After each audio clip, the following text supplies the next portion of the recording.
Welcome to my YouTube channel. आजच्या एपिसोडमध्ये आपण डिप्रेशनबद्दल बोलणार आहोत. डिप्रेशन म्हणजे काय, डिप्रेशनचे कॉजेस काय काय असतात, डिप्रेशनचे सिम्पटम्स काय काय असतात आणि डिप्रेशनला साधारण कशाप्रमाणे ट्रीटमेंट दिली जाते, हे सगळं आज आपण बघणार आहोत. आता साधारण एखाद्या व्यक्तीला असं वाटतं की मी डिप्रेशनमध्ये आहे, म्हणजे सकाळी कदाचित माझा मूड थोडासा लो होता किंवा मला 2 दिवस झाले मला काहीतरी बरं वाटत नाही किंवा मला वेगळं वाटतं, याचा अर्थ मला डिप्रेशन आलं की काय. पण सायंटिफिकली तसं नसतं मित्रांनो. जेव्हा आपण एखादी सायकॅट्रिक डिसऑर्डर एखाद्या व्यक्तीला जेव्हा म्हणतो की एखाद्या व्यक्तीला सायकॅट्रिक डिसऑर्डर झालेली आहे, मग ती डिप्रेशन का असे ना, तर ते डिप्रेशन आपल्याला डायग्नोज करण्यासाठी त्याचे काही कॅटेगरीज असतात, त्याचे काही सिम्पटम्स असतात जे आपल्याला त्या व्यक्तीमध्ये एका विशिष्ट कालावधीसाठी दिसायला पाहिजे. आणि जेव्हा ते सिम्पटम्स त्या व्यक्तीमध्ये आपल्याला एखाद्या विशिष्ट कालावधीपर्यंत दिसून येतात, तेव्हाच आपण म्हणू शकतो की ती व्यक्ती डिप्रेशन मध्ये आहे किंवा त्या व्यक्तीला अजून कोणता तरी वेगळा मानसिक आजार झालेला आहे. मग आता नेमके हे सिम्पटम्स कोणते आणि नेमका हा कालावधी किती वेळ असायला हवा, हे सगळं आपण बघूयात. मित्रांनो, डिप्रेशनमध्ये असे बरेचसे सिम्पटम्स आपण व्यक्तींमध्ये बघत राहतो. पण आता जर का आपण सायकोलॉजीच्या नुसार जर का बघितलं गेलं किंवा एखादी सायकॅट्रिक डिसऑर्डर जेव्हा आपण ट्रीट करतो किंवा एका सायकॅट्रिक डिसऑर्डर जेव्हा आपण डायग्नोज करतो, तेव्हा ते डायग्नोज करण्यासाठी बेसिकली आम्ही diagnostic and statistical manual that is DSM-5चा वापर करतो. आणि या DSM-5च्या नुसार असे काही सिम्पटम्स असतात की ज्या सिम्पटम्स त्या व्यक्तीमध्ये एका विशिष्ट कालावधीसाठी असले पाहिजे, तेव्हाच आपण त्या व्यक्तीला डिप्रेशन झालं आहे किंवा बाकीचे काही सायकोटिक डिसऑर्डर्स झालेले आहे किंवा अजून काही वेगळे डिसऑर्डर्स झालेले आहे असं डायग्नोज करतो. मग आता नेमके हे सिम्पटम्स काय असतात? डिप्रेशनमध्ये बरेचसे सिम्पटम्स असतात, पण त्याच्यामधले जे 2 मेन सिम्पटम्स आहेत ते म्हणजे पहिला जो सिम्पटम आहे तो असतो डिप्रेस मूड आणि दुसरा जो सिम्पटम्स असतो त्याला म्हणतात ॲनिडोनिया. आता डिप्रेस मूड म्हणजे काय की व्यक्तीला खूप लो फील होतंय, एनर्जेटिक वाटत नाहीये, खूप डिप्रेस्ड झाल्यासारखं वाटतंय. ॲनिडोनियामध्ये जर का आपण बघितलं गेलं की व्यक्तीला आधी ज्या गोष्टी खूप करायला आवडायच्या, म्हणजे फॉर एक्झाम्पल गार्डनिंग करायला आवडायचं, सायकलिंग करायला आवडायचं, कुकिंग करायला आवडायचं, ज्या व्यक्तींमध्ये आधी व्यक्तीला इंटरेस्ट यायचा, अशा गोष्टींमध्ये व्यक्ती आता हळूहळू इंटरेस्ट कमी होऊ लागलेला आहे. आणि याच्यासोबतच जर का बाकीचे जर का आपण सिम्पटम्स बघितले गेले तर त्याच्यामध्ये येतं की sudden loss or weight of gain. त्याच्यानंतर आपण त्याच्यामध्ये आज फिलिंग ऑफ होपलेसनेस आहे, फिलिंग ऑफ हेल्पलेसनेस आहे, फिलिंग ऑफ वर्थलेसनेस आहे. त्याच्यानंतर सुसायडल आयडिएशन्स आहेत.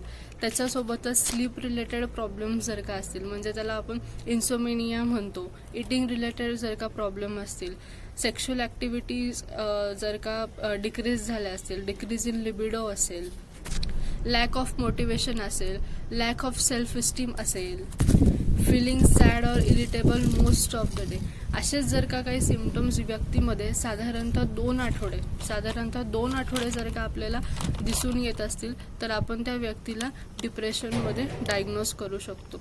आता डिप्रेशन जर का बघायला गेलं तर डिप्रेशन कॉमन मॅनमध्ये जर का आपण बघितलं गेलं तर डिप्रेशन जर का आपण, पण त्याचे वेगवेगळे प्रकार असतात.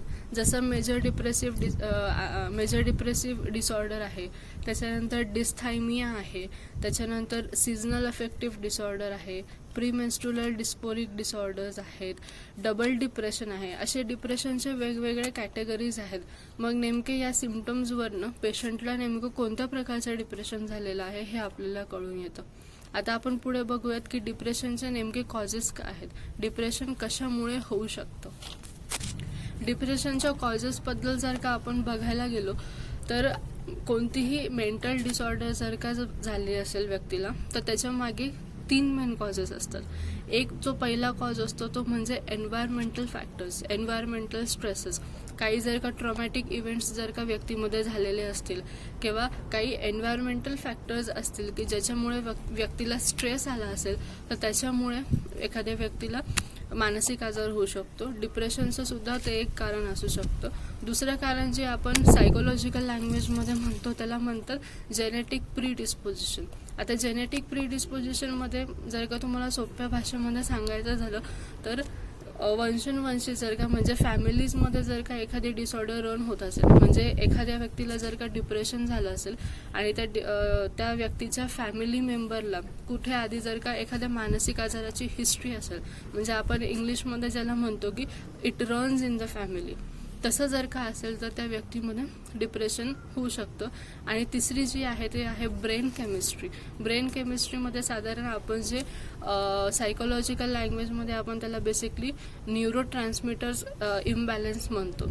केमिकल्स असतात आपल्या ब्रेनमध्ये, काही रसायनं असतात आपल्या ब्रेनमध्ये काही, त्या रसायनांचं प्रमाण जर का खालीवर झालं तर त्या खालीवर झालेल्या रसायनांच्या प्रमाणामुळे सुद्धा कोणता पण मानसिक आजार होऊ शकतो.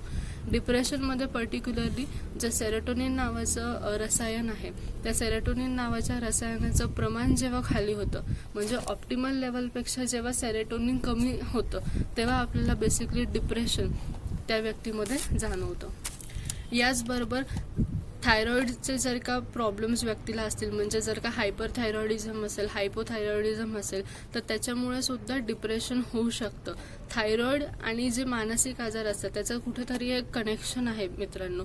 थायरॉईड आणि म्हणजे थायरॉईडचं जर का प्रमाण खालीवर जर का कुठे होत असेल तर it can result to the mental disorder and vice versa. Mental disorders जर का व्यक्तीला कुठेतरी झाले असतील तर त्याच्यामध्ये कुठेतरी थायरॉईडचं खालीवर प्रमाणसुद्धा असू शकतं. तर हे होते बेसिकली सिम्पटम्स आणि कॉजेस ऑफ डिप्रेशन. आता आपण बघूयात की या सिम्पटम्स आणि कॉजेसवरती ट्रीटमेंट बेसिकली आपण पेशंटला कशी देतो.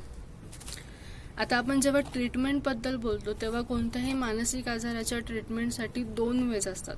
त्याच्यातला पहिला जो असतो तो असतो फार्माकोथेरपी आणि दुसरा जो असतो तो सायकोथेरपी असतो. आता फार्माकोथेरपीमध्ये काय असतं, फार्माकोथेरपी मध्ये बेसिकली ओरल मेडिकेशन्स दिले जातात. जे सायकॅट्रिक डॉक्टर्स असतात त्या सायकॅट्रिक डॉक्टर्स ओरल मेडिकेशन्स म्हणजे गोळ्या औषधं दिले जातात. त्याच्यामध्ये मग बऱ्याचशा गोष्टी असतात, ज्याच्यामध्ये मग सिलेक्टिव्ह सेरोटोनिन रिसेप्टर इनहिबिटर्स असतात, SSRIs असतात, ट्रायसायक्लिक इनहिबिटर्स असतात, TCRs असतात. बाकीचे जर का सायकोटिक सिम्पटम्स काही डिप्रेशनसोबत दिसून असतील तर त्याच्यासोबत मग त्याच्या रिलेटेड अँटीसायकोटिक्स वगैरे दिले जातात. आणि सायकोथेरपीजमध्ये जेव्हा आपण म्हणतो तेव्हा सायकोथेरपीमध्ये CBT, ज्याला आपण कॉग्निटिव्ह बिहेवियरल थेरपी म्हणतो, अशा कॉग्निटिव्ह बिहेवियरल थेरपीज पेशंट्सला दिले जातात. त्याच्यासोबतच फॅमिली थेरपीसुद्धा पेशंटला दिली जाते. कारण की बेसिकली आपल्याकडे असं होतं की एखाद्या व्यक्तीला जर का मानसिक आजार झालेला आहे तर आपला बेसिक फोकस हा खूप जास्त त्या व्यक्तीवरती असतो, पण त्या व्यक्तीसोबतच त्याच्या फॅमिलीला सुद्धा सायको एज्युकेट करणं आणि त्या मानसिक आजाराबद्दल त्याच्या घरच्यांना समजावून सांगणं सुद्धा खूप महत्त्वाचं असतं. त्याच्यामुळे ट्रीटमेंट पार्ट हा नुसता पेशंटला नसूनच त्याच्या फॅमिलीला असणं सुद्धा खूप गरजेचं आहे. त्याच्यामुळे फॅमिली थेरपी देणं सुद्धा खूप गरजेचे आहे. CBTमध्ये आपण बेसिकली पेशंटला जर का काही त्याचे प्रॉब्लेम्स असतील, त्याच्या काही इश्यूज असतील तर ते इश्यूज आपण त्याला सांगायला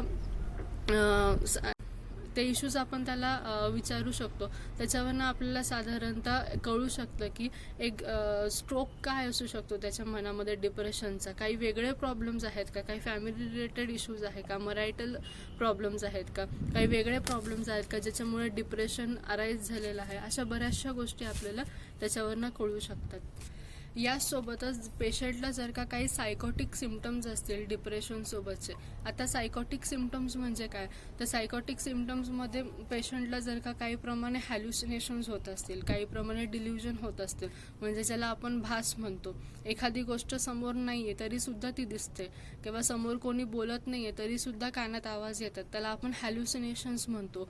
किंवा डिल्युजन होत असतील, डिल्युजनचे बरेचसे प्रकार आहेत. असं जर का काही पेशंटला होत असेल तर त्याच्यामध्ये आपल्याला पेशंटला ECT द्यावी लागते. ECT म्हणजे इलेक्ट्रोकन्व्हल्सिव्ह थेरपी. इलेक्ट्रोकन्व्हल्सिव्ह थेरपी जर का आपण पेशंटला दिली तर पेशंट जास्त चांगल्या प्रमाणे लवकर बरा होऊ शकतो. त्याचे प्रोग्नोसिस खूप जास्त चांगले असू शकतात. यासोबत आपण पेशंटला चांगली एक्सरसाइज करणं, त्याच्यानंतर त्याच्या आवडत्या गोष्टी करणं, व्यायाम करणं, योगासना करणं, त्याच्यानंतर त्याला ज्या गोष्टीमध्ये मन रमेल त्या सगळ्या गोष्टी करणं, या सगळ्या गोष्टी ज्या आहेत त्या आपण पेशंटला करत असतो. पेशंटला सांगत असतो. त्याचबरोबर त्याच्या फॅमिली मेंबर्सला सुद्धा काही जे ट्रिगर पॉईंट्स असतात, म्हणजे जे पेशंटकडनं आपल्याला कळू शकत नाही पण फॅमिली मेंबर्सकडनं आपल्याला कळतात, त्यांच्याकडनं आपल्याला समजतात, त्यासुद्धा गोष्टींवरती आपण वर्कआउट करून एक चांगला ट्रीटमेंट प्लॅन आपण करू शकतो. तर हे होतं आपलं बेसिकली डिप्रेशन म्हणजे काय, डिप्रेशनचे कॉजेस काय असतात, डिप्रेशनचे सिम्पटम्स काय असतात आणि साधारण डिप्रेशनला कशा प्रकारची ट्रीटमेंट दिली जाते. आजसाठी एवढंच. थँक्यू.